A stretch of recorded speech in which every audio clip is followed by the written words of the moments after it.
You're listening to Cosmic Cousins Soul-Centered Astrology. I am your host, Jeff Henshaw. Thanks for tuning in. Cosmic Cousins is dedicated to honoring the interconnectedness of our universal family through embodied health, self-discovery, and deeper learning. And it is here to bring you back into alignment with the cosmos. So thank you for being here as always.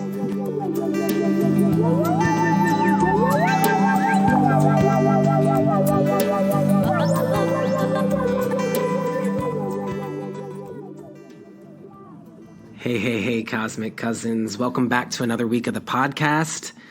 This is our special Aries New Moon Hybrid Solar Eclipse podcast episode, and this is our second back-to-back new moon in the sign of Aries. There's also a lot of planetary energy in the sign of Aries right now. We're going to get into that today.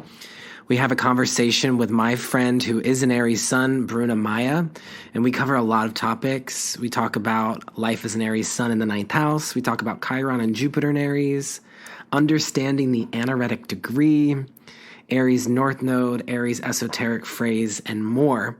So we'll get into that conversation in a moment, but first I just wanted to check in and share a little bit about this Aries new moon. So if you're new here, welcome. If you listen to the show regularly, welcome back. You probably know by now that I always offer 3 phrases, and these phrases are intuitive based off of what I'm feeling into for a particular lunation.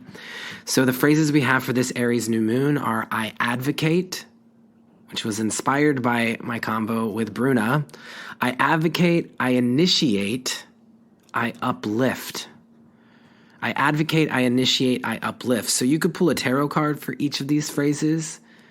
You could fill in the blank, use them as a journal prompt, or as something that sparks conversation with a loved one. The Emperor card is Aries' soul growth card in the tarot. And in the newsletter, I have the Emperor from the Modern Witch Tarot. And the reason why I chose this one is because it is a woman as the Emperor or a non-binary figure as the Emperor. And I think this helps connect us to Eris because this new moon is conjunct Eris, E-R-I-S, who I consider to be the trans feminist in your birth chart. Eris connects us to collective feminist movements. This is my own personal take with Eris.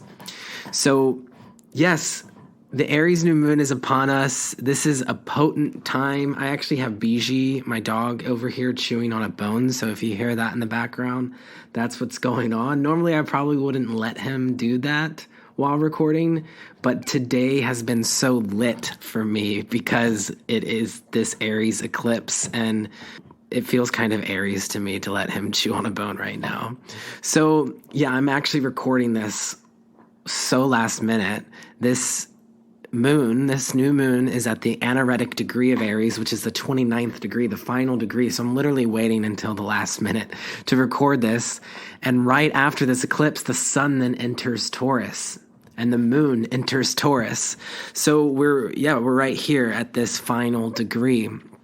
So it's a potent time, right? We can feel that. It's a potent time to embrace new beginnings, which is Aries.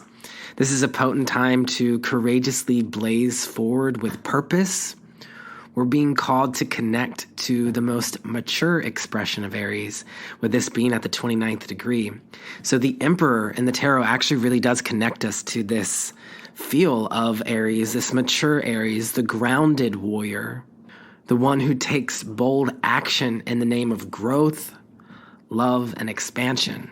So how can you connect to these archetypal energies that live within you? They're here to support you as we move through the threshold of this eclipse, which eclipses open up larger themes in our life. These are themes we're going to be feeling over the next 6 months and also over the next 2 years. So you could use the Emperor in the tarot to meditate on this soul potential for Aries. Okay, I paused the recording. I took away Biji's bone. It was driving me mad. This Aries new moon, where were we, is an eclipse. This is an eclipse. Do you feel it? This eclipse is the first eclipse in the sign of Aries in roughly 8 years. And this eclipse marks the beginning of the Aries-Libra eclipse cycle, which will extend through 2025. So over the next 2 years, really 2.5 years. So this signifies the activation of the North Node of Fate, moving from Taurus and into Aries.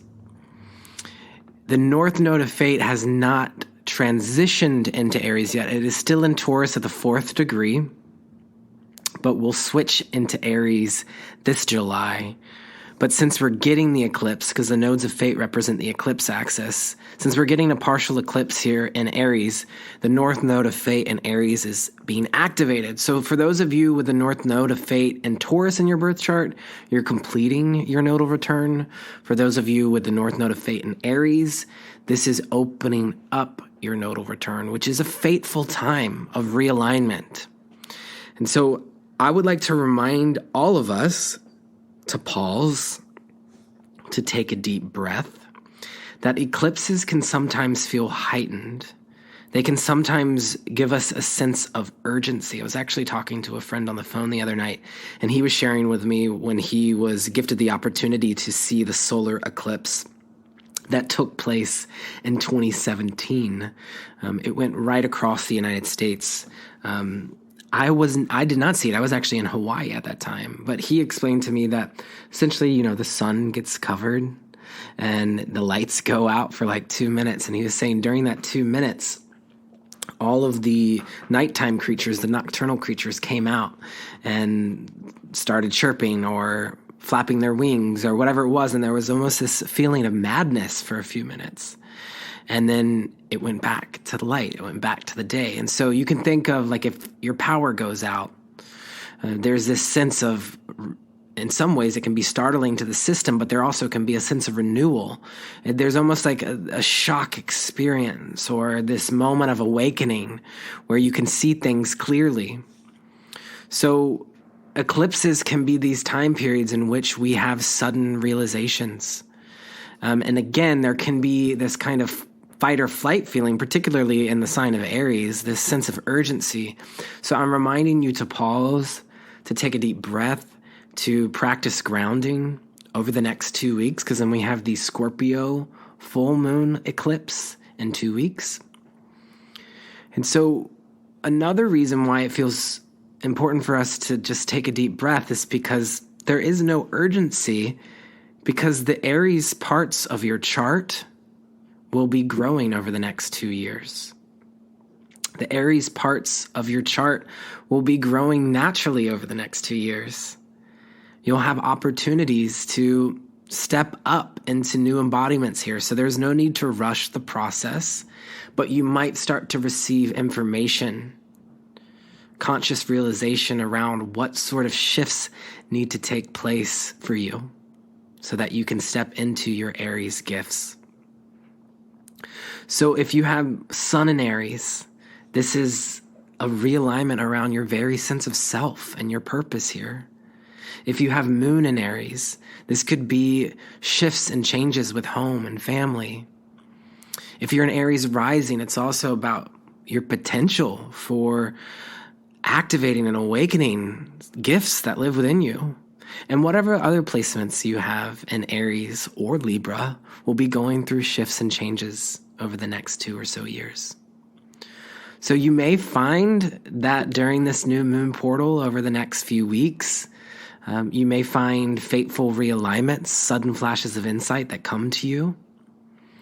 And that can indicate to you the ways in which you're being called to step up into your personal power, to take initiative more now than ever before. And so this Aries North Node, this Aries eclipse, it encourages you to be the leader of your own life, to initiate change in the direction of greater consciousness.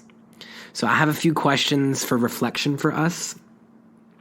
How might you more fully embrace your unique identity? How might you be more true to yourself? In what ways are you being called to take bold action in the pursuit of greater healing? In what ways are you being called to take bold action in the pursuit of greater healing?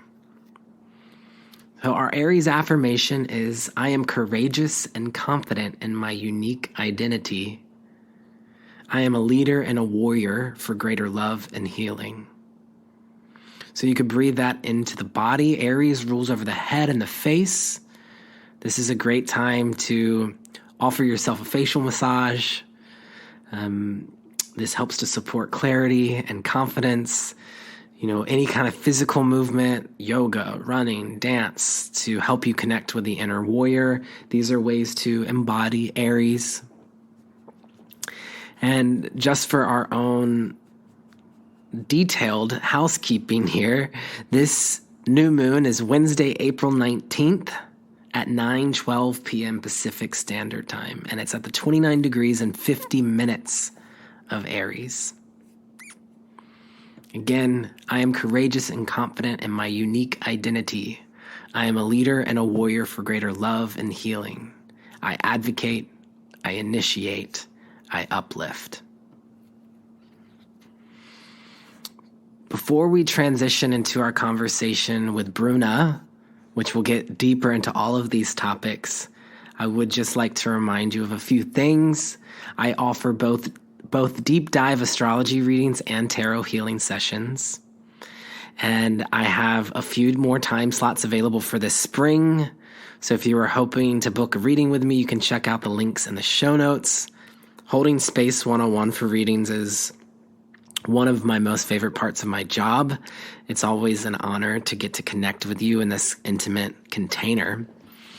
Also, updates on mentorships. I offer 6-month-long mentorships, and I'm starting to do level 2 for mentorships, and it looks like I might be doing level 3 as well. So if you're interested in deepening your studies, strengthening your intuitive muscles, particularly using tarot and astrology as a practice, then you might be interested in a mentorship with me. I booked up for spring and summer, but if you wanted to work with me this autumn of 2023, you could fill out an application on my website, and I'll put you on the waiting list for that.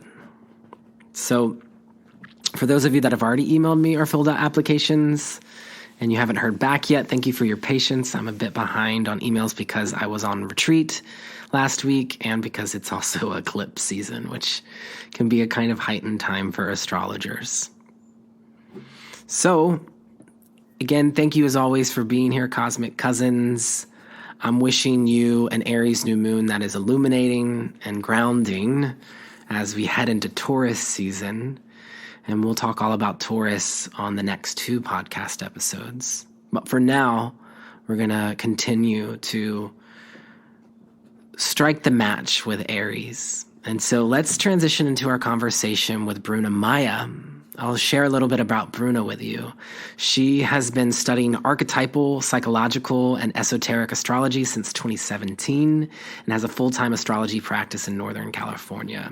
She was born in São Paulo, Brazil, and offers astrology readings in English, Portuguese, and Spanish. Bruna is an Aries sun, Leo moon, and a Cancer rising, and is a member of Heidi Rose Robbins' astrology team. You can follow Bruna on Instagram at the links in the show notes, and I also link it up to our website too. And so at this time, let's transition into this convo with Bruna Maia now.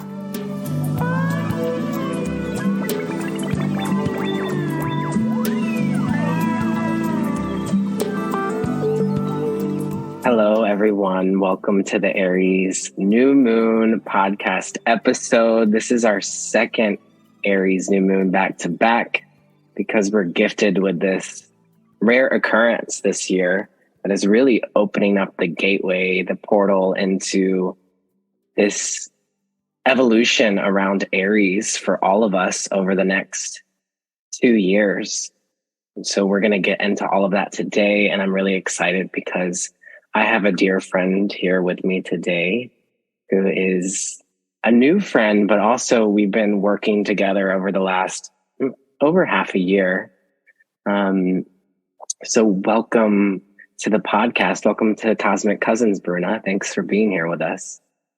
Jeff, what a joy to be here. Thank you for having me, especially on Aries New Moon.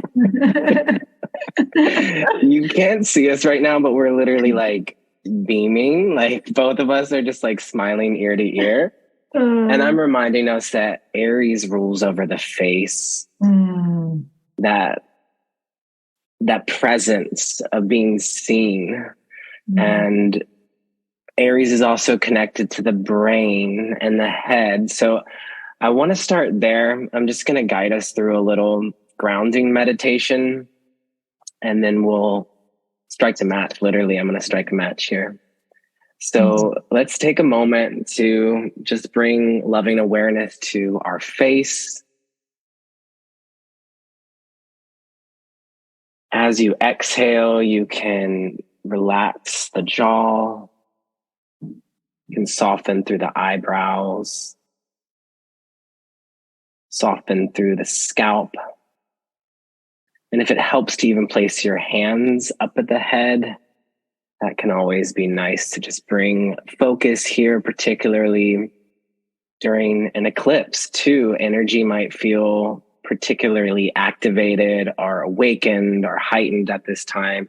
And so just by taking a moment to recenter and ground, this lets us know that it's safe to be here on this planet. And it's also safe for us to grow, to expand, to evolve. And so the image that's coming through right now is actually like someone in like a rocket, like shooting head first. By bringing awareness to the body, this also helps us to know that it's safe for you to be shooting like a star. So just trusting that image that's wanting to come forward and now bringing it to the core of the earth. This is something I do in my own practice with my own Aries energy, and also when working with Aries is connecting to the hot molten lava center of the earth. I think Aries really learns to ground and to root and to connect to this planet. And so that's something we can also do here on this new moon.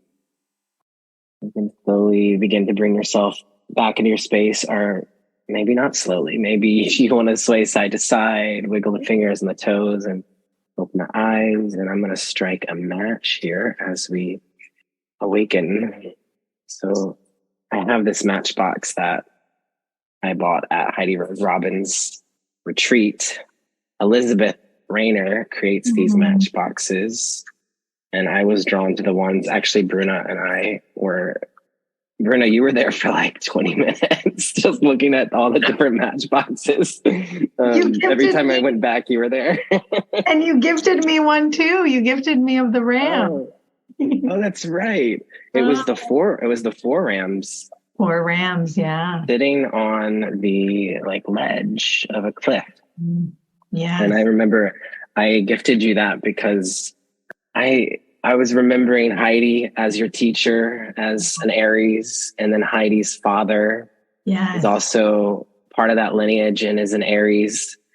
Yeah, and then I mentioned Alan Oken as well with an Aries. Yeah. Which I didn't know. Okay, so brainiacs. That's when I hear this group of people together, we talk about Aries in a certain way of kind of being like the warrior, yes, but it's like the warrior of consciousness. Like, I think of Aries as being like geniuses. Yeah. It makes me think of Dane Rudyard as well, right? And Rick Levine too. Like there were so many astrology teachers when I first started studying astrology that were Aries, that were bold, that were excited about uncharted territories. And there's like a certain level of confidence with Aries that allows one to speak up and to speak out and to share their truth. Even if the information isn't always 100% accurate, it's like their own truth. And it comes from like, and I'm not talking about all the people that we just named. I'm just like speaking from my own experience of Aries, is that it comes from this like lived embodiment and experiential wisdom that you're able to speak that truth and declare it boldly to the world. Yeah. And even when you say that, I even picture when Aries is speaking, it's like using its full body and it's using motion to speak the truth as well. Mm-hmm. You have Aries sun in the ninth house. Yeah. I wanted to check in with that. And I think that this is a nice doorway into sharing a little bit about your life and your story as an astrologer. And so maybe you could even share with us a little bit about how you experience being an Aries sun in the ninth house before we start talking about this particular lunation. Yeah. Aries, my sun in Aries is actually the only planet that I have in Aries. And because it's conjunct the midheaven, I feel like it's such a guiding force in my life. And I felt it like very strongly when I was younger through my connection with my own anger and my connection to power and aggression. And so it's been, I felt it pretty strongly throughout my life.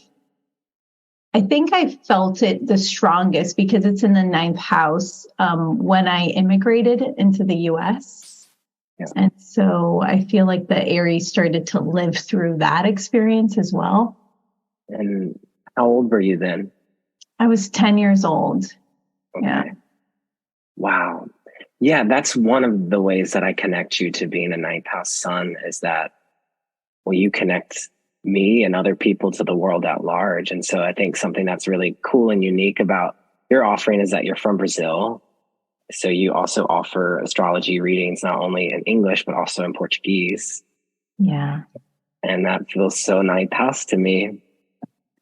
Yeah. And I wasn't expecting that, Jeff, because I felt like I was going to focus a lot in the US because I learned astrology in English. And then life guided me, Jupiter in the ninth house guided me back to Brazil. And I felt this huge calling that I needed to do this also in my native tongue, that I also wanted to serve in Brazil too. And the internet allows us to do that, right? It's been such a gift for me. What is the vibe like in Brazil with astrology? Is it picking up in the same way it is in the US? I think it's even bigger. Yeah. Oh, wow. Well, yeah. Like Brazil, pop astrology, esoteric astrology, like pop astrology for sure. I mean, the thing about Brazil is that it's a very social country. And so social media, I mean, we've been using social media long before the US. We had Orkut before Facebook, Oh, wow. Okay. And so we catch on pretty quickly to social media. It's very much connected to how we live on a day to day. And so astrology has been huge. I mean, Brazil is even though it is considered a Catholic country, right? There's a lot of evangelicism and Catholicism in the country. We're very spiritual, right? We've had so many spiritual practices come through from different parts of the world. And so Brazilians are very open to astrology. I would say more so than Americans. Interesting. Yeah. That's really interesting. Yeah. And you were just traveling too. You're coming off of a trip. And so we were kind of just like joking and laughing about how we didn't plan to record this episode together until like very last minute. And we were talking about how that's very Aries. And then I was joking with you that I already have the person scheduled for the Capricorn interview, which the Capricorn full moon is not until July. But with Capricorns, you have to really plan ahead, which you have a bit of Capricorn in your chart. Yeah. And, but something about Aries, it's like, I didn't really know how I was going to feel for this new moon until a few days out. And sometimes Aries energy, I'm like, I'm not talking to anyone. I'm just going to record this episode on my own, and I have to honor that about the Aries energy. But this one, it feels supportive to be gathering with you. Yeah. And I'm wondering, right now, so I have the Aries New Moon chart. Venus is in Gemini. I mean, Aries is not ruled by Venus, but there is that kind of sisterhood, collaboration, partnership that Venus and Gemini might inspire. But this is the Aries New Moon chart. And so maybe you could just share with us everything that's in Aries, and then we'll kind of talk about it. Yeah. So I'll start with the first celestial body that I see. So 16 degrees, we have Chiron in Aries. Then at 23 degrees, we have Jupiter in Aries. So both teachers really close to each other. Then at 24 degrees, Aries. And then 29, which I'm sure we'll be talking about that symbolism. 29 degrees, we have the sun and the moon in Aries.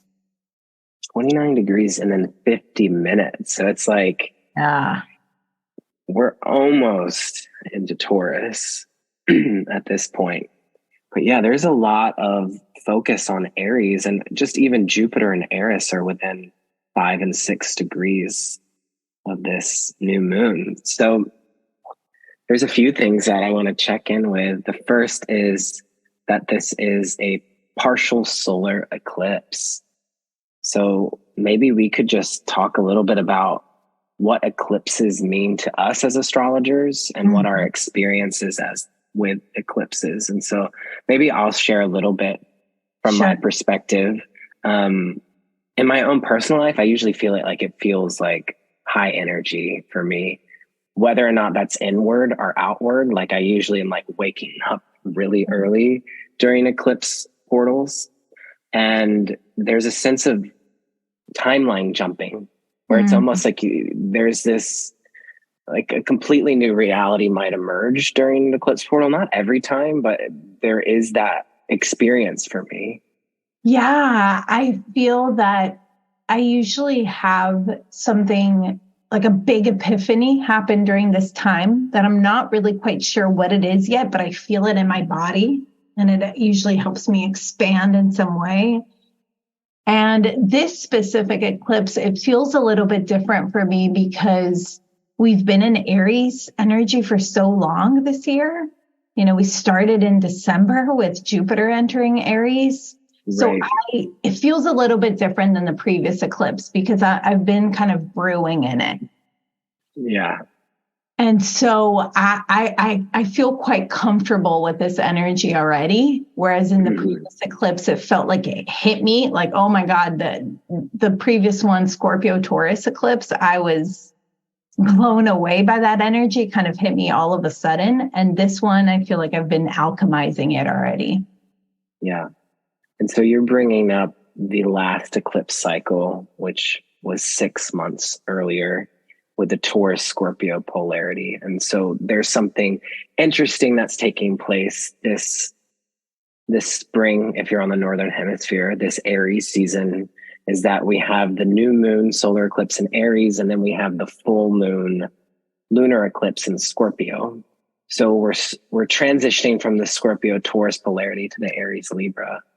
And that means we have both Mars ruled eclipses this Aries Taurus season, and then this Libra Scorpio season will have 2 Venusian ruled eclipses, one in Libra and then one in Taurus. And so have you put any thought into that, or how have you been sensing into these Mars ruled eclipses in the second half of the year with these Venusian ruled eclipses?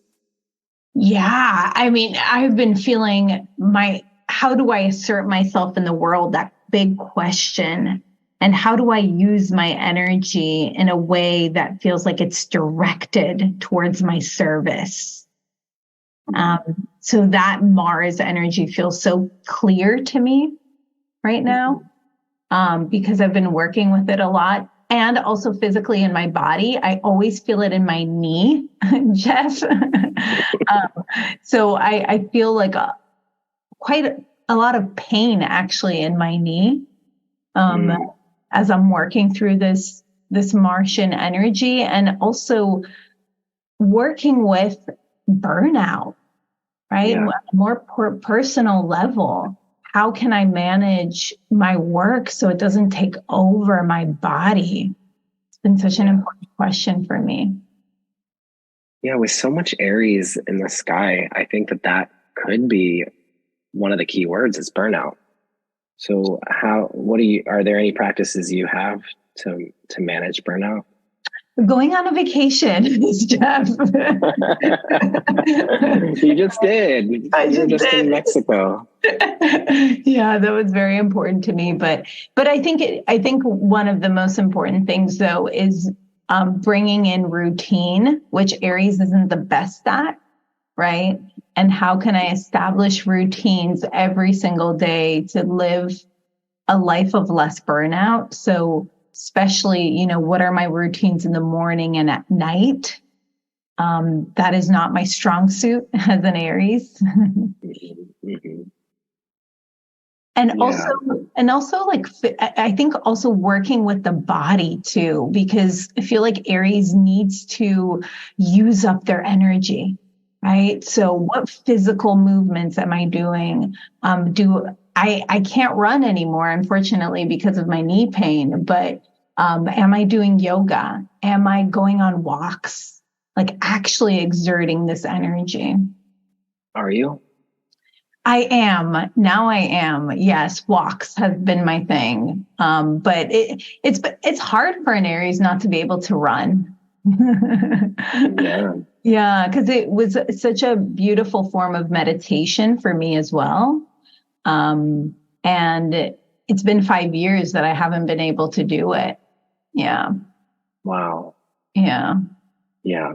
And when you're saying 5 years, I'm thinking of your Saturn return, perhaps. Yeah, it was actually when Pluto was on top of my Mars. Jeff was transiting. You have Mars in Capricorn? Yeah, I have Mars in Capricorn. Okay. And so now I'm understanding the knees a bit more. So you're an Aries that answers to Mars in Capricorn. Yeah. Yeah, exactly. Exactly, Jeff. Yeah. Yeah. So I guess I'm working a lot with the combination of Aries and Capricorn, right? That cardinal connection between the two. It's a lot of the challenges that I face in this lifetime, and also the strength that I have as well. Yeah. So this new moon could be an opportunity, and really over the next 2 years, while the North Node of Fate is shifting from Taurus into Aries, it's an opportunity for us to get to know our own Mars sign. This new moon has Mars in Cancer. When I see Mars in Cancer, Mars is like, I think of it severing. Mm. And when it's in Cancer, I do think of cord cutting, like with family. Especially because Cancer, I think of the umbilical cord. So there could be a little like maybe like some aggression with mom or home or family, just some sort of shifts and changes that are happening when it comes to your ancestral energy, your emotional life, emotional healing, even the ways that you're relating to people, particularly those who might be soul family or family. I also think about, what we were just talking about. What actions are you willing to take in order to nurture yourself? If nurturing and nourishing yourself was a priority, what steps are you willing to take towards it? Yes. So Mars can be severing, or it can be this place that we meditate on that shows the way in which we direct our focus and our energy. And so I'm hearing you say that Mars in Cancer is like directing your focus towards some sort of nurturance or self-care. Yeah.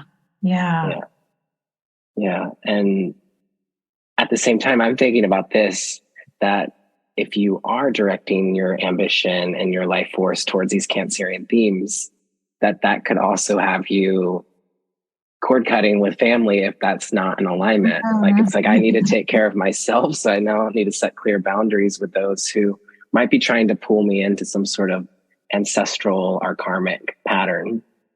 The image that's coming to mind, someone had shared this with me, is that it's a bucket of crabs, and they like crawl on each other's back to get out of the bucket. But as soon as one almost gets out of the bucket, the crabs sabotage each other and they pull each other back down. So no crabs ever get out of the bucket. But that if one crab made it out of the bucket, they would actually tip the bucket over and all the crabs would get out. So there's this like karmic pull sometimes that we might feel in Cancer. So we're not doing that with Mars in Cancer. We're actually tipping the bucket over. Yeah. Yeah. And it's powerful with this new moon because Chiron is squaring Mars in Cancer, right, Jeff?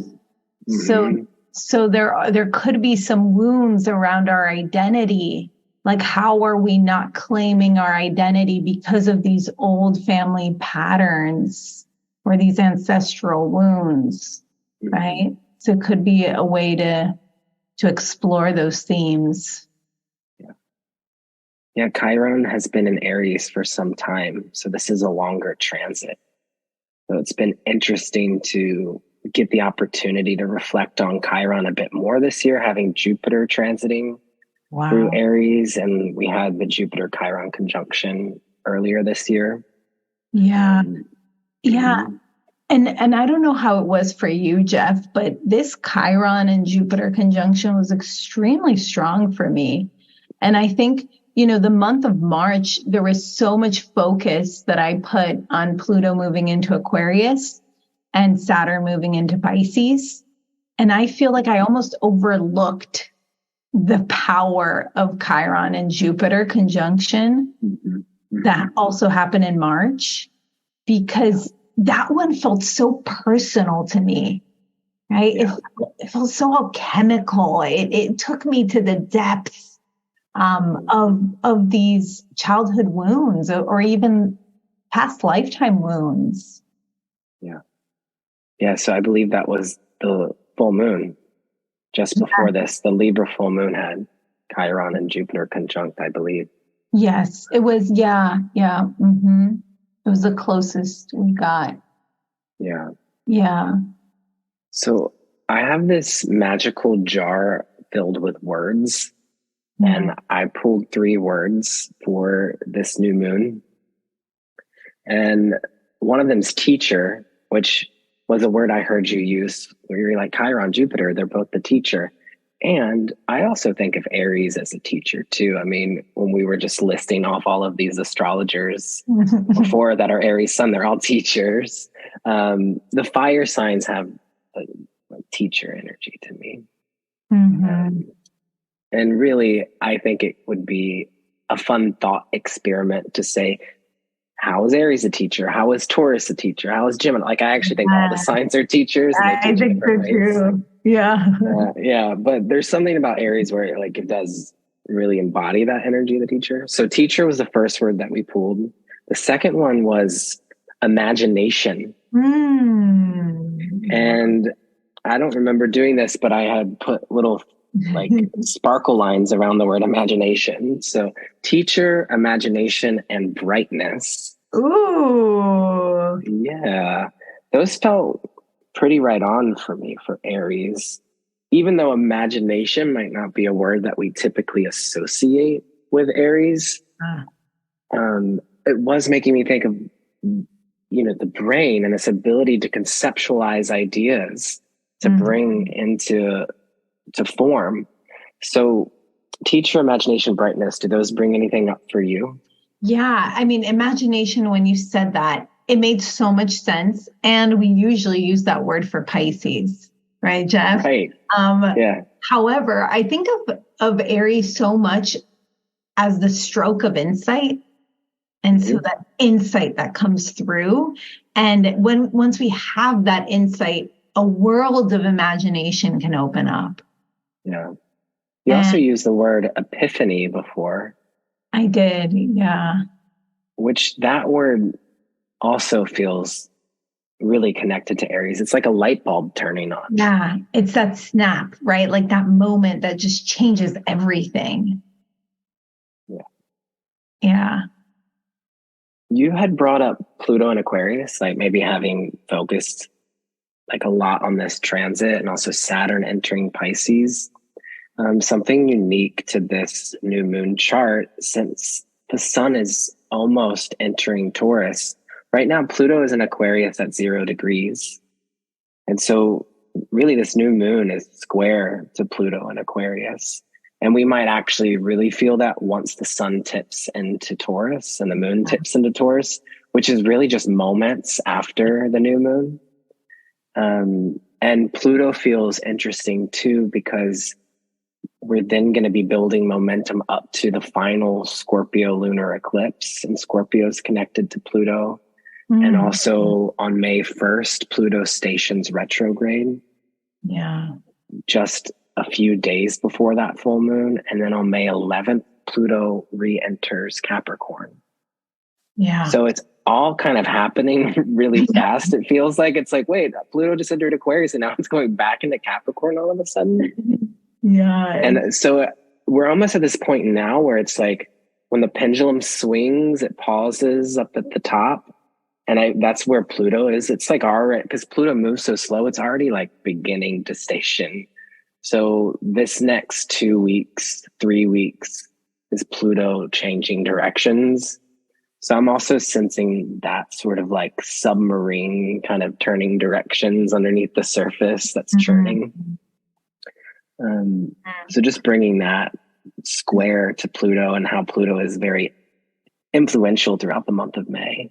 Yeah, that square is so potent, right, Jeff? I feel like we could just do a whole episode on just the square between Pluto and Aquarius and the sun and the moon in Aries at 29 degrees.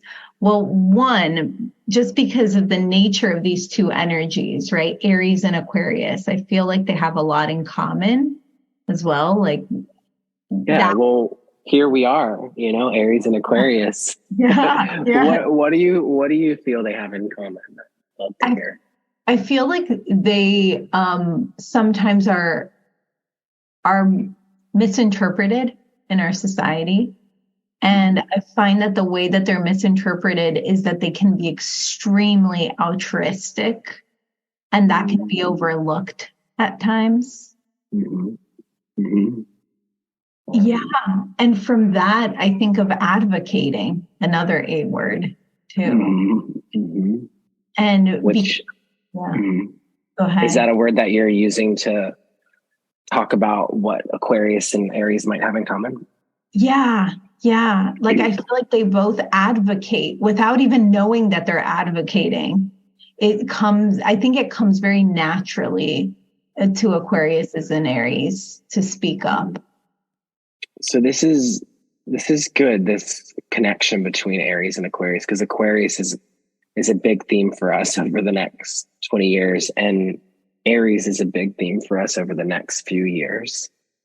Yeah, and what feels really big about this eclipse, I think, I might be wrong, Jeff, but I think the last time we had this strong of a square on the eclipse by Pluto was actually in the Cancer eclipse, like back during the pandemic when Pluto and Saturn were in Capricorn.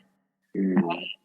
So, and we saw how that changed the world, right? It was back in December. And so I think that there is something I think that there is a very strong statement of this square. So we have all of this Aries, and then there's also a great deal of Taurus too. Vesta, North Node, Mercury, Uranus, and Juno all in Taurus. And the sun is about to enter Taurus, and it's just going to illuminate all of this Taurian energy. But we won't really explore it on the podcast until we get to the Taurus new moon, which is at the end of May. And so now there's this thing happening where the new moons are shifting towards being at the end of each solar season. So the Taurus new moon is on May 19th. One way that I've been feeling it, I actually, during Aries season, I do this every year just naturally. I just clear. I clear I get rid of things. There's something about this energy that makes me just want to not have as much stuff. Just get rid of things impulsively. Maybe it's because I have my Aries in the second house, which is connected to our physical belongings. But there's something about burning through that which no longer serves you. And so today this feels like all the Taurus influence coming in. I had like 10 essential oils like lined up in a row. And I realized, like, I looked at all of them and I realized that they all only had like a third left in the bottle. So I started mixing them together. And so the one that I have here is, it's sandalwood, vetiver, and bergamot that I put all into one bottle. And so now I took 10 down to, I have 3 bottles now. And there's something so satisfying about just like clearing stuff out and getting rid of it. And I also really don't know anything about mixing essential oils at all. So I felt there was something like very Aries about it, where it's just like, I like it. Aries is intuitive to me. Like I just intuited. I was like, oh, these 3 feel like they would really blend well together. And I was thinking about all the Taurus energy right now too, and how Taurus is connecting us to the senses. So yeah, sandalwood, vetiver, and bergamot, which I wrote grounding, centering, uplifting, which are like 3 kind of different words. Yeah. But they felt Aries to me. Grounding. I'm thinking of Aries like as the emperor, grounding, and then centering and uplifting. I'm thinking of this in between Aries and Taurus. That word. Yeah, like the grounding is like us stepping into Taurus, but we're still in Aries. We're still in the Aries portal. Well, it's this cusp. I do work with cusps. I know there's a lot of astrologers who don't at all, which I said I wanted to talk about the Anaretic degree today with you, because this new moon eclipse is at the Anaretic degree, which could you explain to us what that means? Yeah, the Anaretic degree is the last degree of that specific constellation. And it's known as the power degree, sometimes even like the degree of fate. And usually it's a time for us to wrap up any unresolved issues that we might have, right? In that specific constellation that we're going through. So it's a very heightened time that's usually full of energy. Yeah. What I find fascinating about this, though, is that the eclipse axis moves in retrograde motion. So the North Node of Fate right now is at 4 degrees of Taurus. And it will go from 4 degrees to 3 degrees to 2. One, like it counts down. And it won't be until July that the North Node actually shifts into Aries. And it will be at the 29th degree first. So the nodes of fate moving in retrograde motion, the Anaretic degree in some ways feels like the 0 degree, like it's backwards. Yeah. So I'm curious about that. And I'm always curious as an astrologer, because I've been practicing now for probably about 10 years. So I'm just now, which is the nodes of fate moving halfway around the wheel. So I'm just, because it takes the nodes of fate about 18 and a half years to go around the chart. So I'm very curious about following the astrological journey backwards, because when I started my astrology practice, it was actually this nodal axis. It was North Node in Libra and South Node in Aries.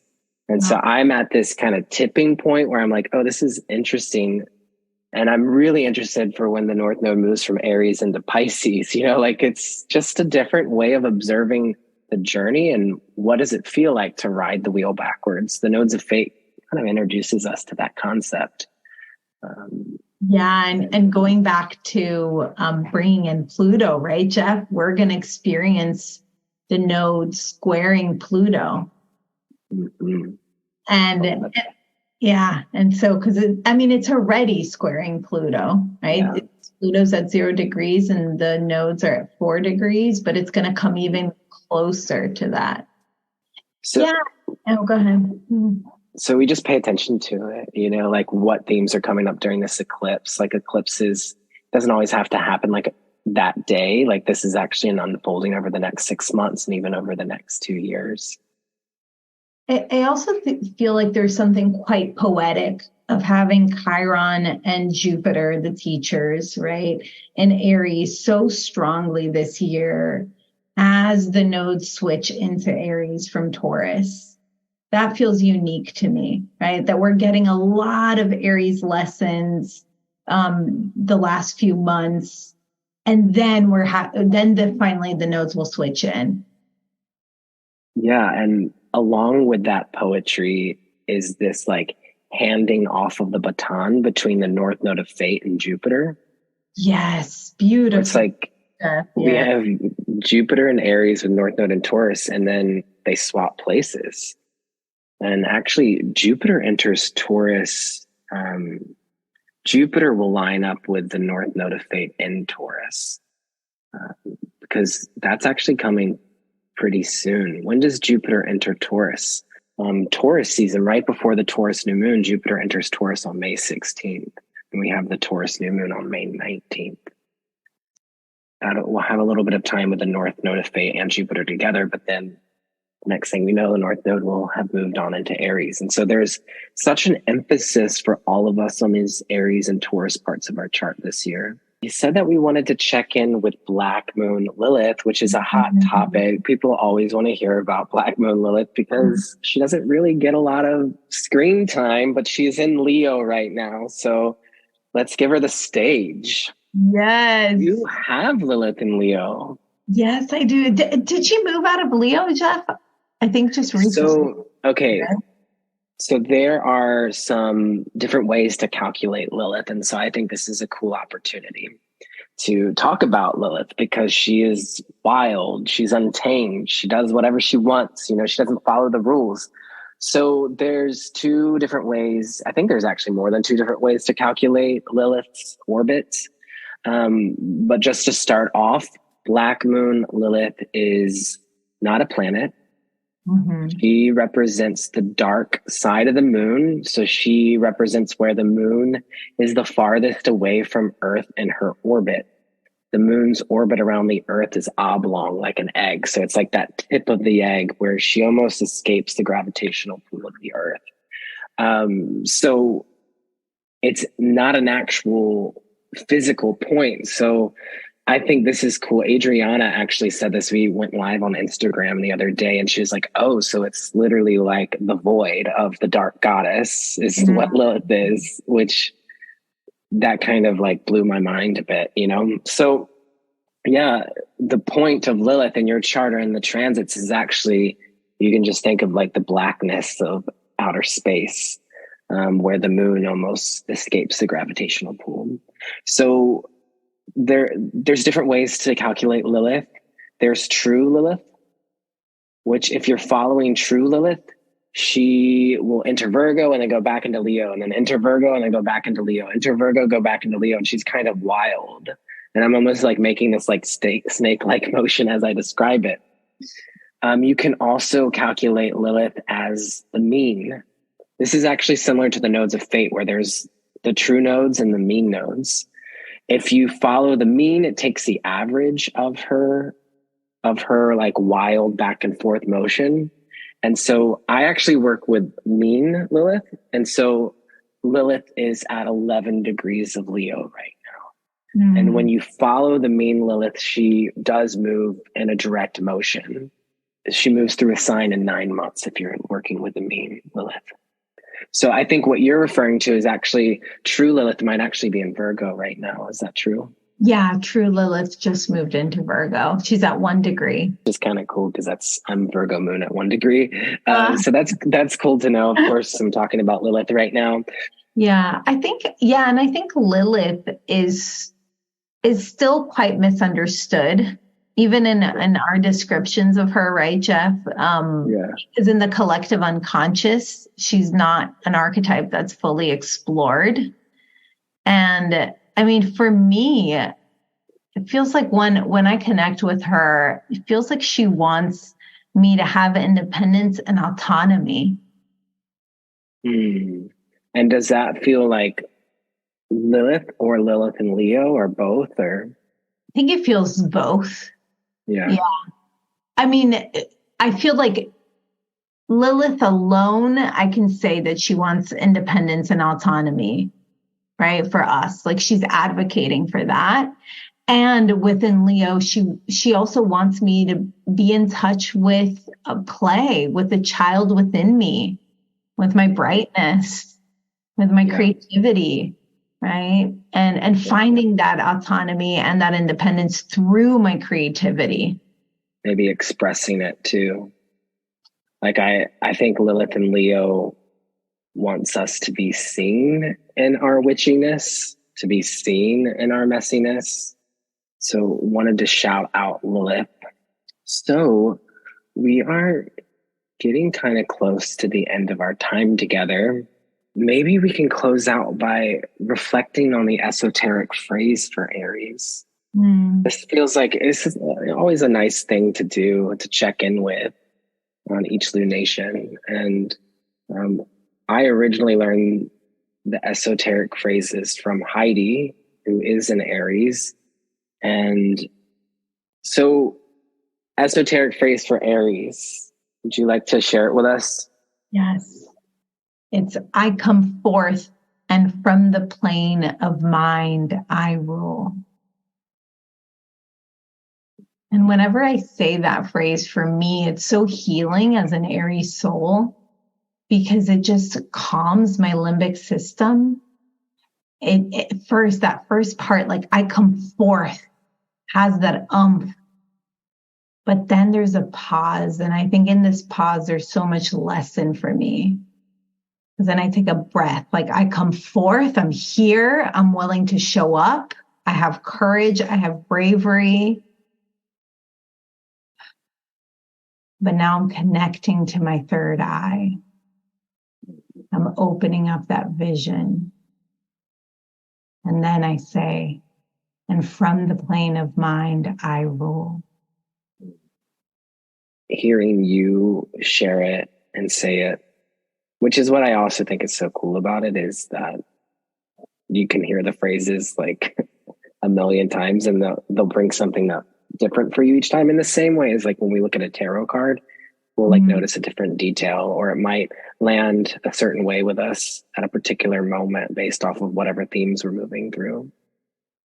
But what it's bringing up for me right now, hearing you share it, is that there's this certain level of conscious awareness around my own personal truth that Aries reminds me, if I can stay focused on that personal truth, that the path ahead clears.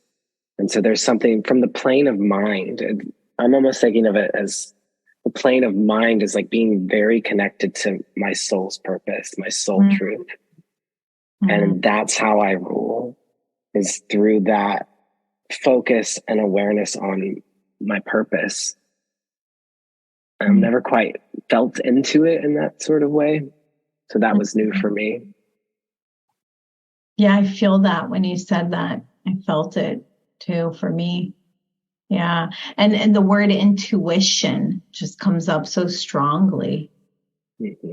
That fire intuition. And I think this is true for the fire signs, particularly Aries and Sagittarius. I think Leo's fixed nature is felt a little bit differently, but the fire signs are so often talked about and even felt as external, expressive, but it is actually like, in order to create that flame, it takes a lot of internal work. So that it is burning in a way that is productive and not destructive. Yeah. And so that internal work, I come forth and from the plane of mind. Like when you're talking about the third eye, there's this like going within, that pause that you're talking about. Yes. Before blasting off, you know? Yes. There's an alignment like down my spine when I say that, like from my third eye all the way to my gut. You know, I'm having a memory pop up, which is interesting because this is a memory of someone that is from Sao Paulo. Oh, which is That's where you're from, right? Yes. Yeah. They have Aries in their chart. It's not their sun sign, but I think they have Mercury in Aries. I took my friend to the White House. We were driving from New York City down to my family in Virginia, and he was coming to meet my family. And he wanted to go see the White House, just not being from the United States. And so we went to the White House and we were taking pictures in front and just like, being like kind of silly and gay. And this family to next to us, I didn't realize, but they were speaking Portuguese. And my friend turned to them and started having a conversation with them, very like centered and strong and kind of poised. They talked for about 30 seconds. And then as we were leaving, it was like maybe 30 seconds after we had walked away from that interaction, I could feel the fire in him starting to build. And he was like pissed. But I didn't know when he was having that conversation, he was mad. What he said was that the father who was taking pictures of his kids said to them, "Scoot over, get away from those silly little faggots." Wow. And my friend understood everything that he said and was very clear to him and was like, when you're here in the United States, you don't know who is around. There's people from all over the globe. You need to watch what you're saying.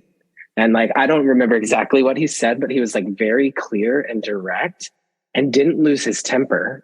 And that also feels very Aries to me. Again, he has Mercury in Aries, where it's actually like in an earlier stage of development, Aries may like fight someone or get flustered, but actually as Aries learns to grow and evolve, they do take that pause, which you're talking about. Like, I come forth, which he very much did in that moment. He came forth and was very clear on who he was as an individual, which is so Aries, because Aries is oftentimes like standing up for themselves, took a pause, took a breath, and then declared the truth.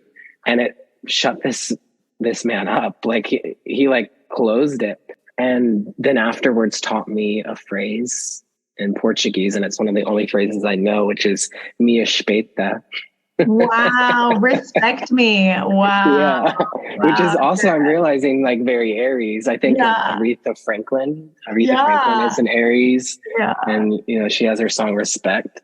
Wow. So yeah, that memory came up when you were describing that process of like taking a breath. And I think it's you explaining Aries and the esoteric phrase, and also you being from Brazil too, that like that combo made me think of this moment. But that is kind of introducing us to this other side of how we might be experiencing all of this Aries right now. Is, there's a lot of tension in the world, like politically and globally. And there's a lot of opportunity to stand up for ourselves as activists, as strong individuals, which I think is good to just like root us in like what's happening on the political stage of the world right now too, that there's just a lot, there's a lot of divide. Yeah. And what brought up for me from that memory, Jeff, was the power of the word. And how strong, what this person said to this man, right, was so strong in such few words. And the power that the words have, the conviction that it can carry, with Mercury being in Aries, right, that this person had. Yeah. And just a side note, I've been kind of introducing the listeners to this over the past year, that there's the traditional ruler for a sign, which is Mars, and then the esoteric ruler for Aries is Mercury, which is also the power of the word too. Any thoughts on Mercury as an esoteric ruler? Yeah, one of the images that came up for me in this conversation, I know that you brought up the Emperor as being an Aries card. I also feel like the Magician was around this conversation. Oh, yeah. Yeah. Yeah, the Magician is Mercury in the tarot, and is number one. And that like conduit, when we're talking about Aries is the genius too, just being an open channel, the light switch, the light bulb. Yeah, conduit is a great Aries word too. Yeah. And I'm thinking of Ram Dass as an Aries that just was like a conduit for universal energy and was just a powerful teacher connected to consciousness. I mean, Aries is consciousness, right? It's the ram, the spiral horns coming off of the brain, and spiral representing this consciousness. And there's such a strong theme of consciousness in this eclipse, in this new moon, because of Pluto and Aquarius as well, right, Jeff? Like there is something about the I and the we here, where we're awakening to new consciousness within yourself. And then how does that affect others around you? Yeah. We just talk all night. I don't even know what time it is, but I'm pretty sure we're here at the end of our conversation. So if anyone would like to work with you or get to know your offerings, where might they find you? You can find me on Instagram. I post a lot there, especially around the transits. It's at Bru, BRU _Maia. Or you can find me online too at brunamaia.com. And I'll put links to those in the show notes so you have easy access to it. Yeah, and I'm also teaching in Heidi's Luminosity platform. So I do something called the monthly cosmic cycle. So if you join the Luminosity community, I teach a class every month on the transits for the month. Boom, boom, boom. Yeah. So happy Aries New Moon to you and to all the listeners. And we'll see you next time. Thanks, Jeff. Love you. Love you too.